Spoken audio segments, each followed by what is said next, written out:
What's up everyone? Welcome to the video. Today we're going to take a look at how to replace the battery in this Jeep Renegade remote key fob. This Jeep Renegade key fob is going to use replacement battery CR2032, and I'll put a link in the description box of this video to where you can find these replacement batteries if you're in need. So if we grab our key fob, the first thing we need to do is remove this back cover, the side with the logo. So a lot of times you can actually just do this with your finger. If you go down to the key ring, a lot of times you can just get your fingers on here like this and peel that back.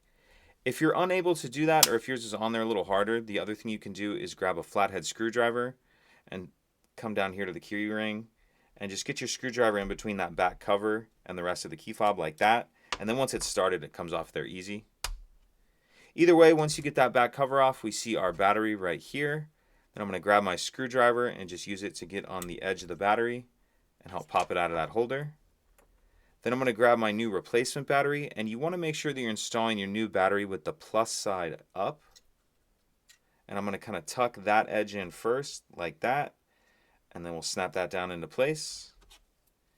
And then we'll go ahead and put our back cover on. And if your key pops out, that's fine. So make sure you have that snapped on all the way. And that's it. If you have any questions, please let me know. If you could take a second to like and subscribe, it helps us out, and I'd appreciate it. Thank you.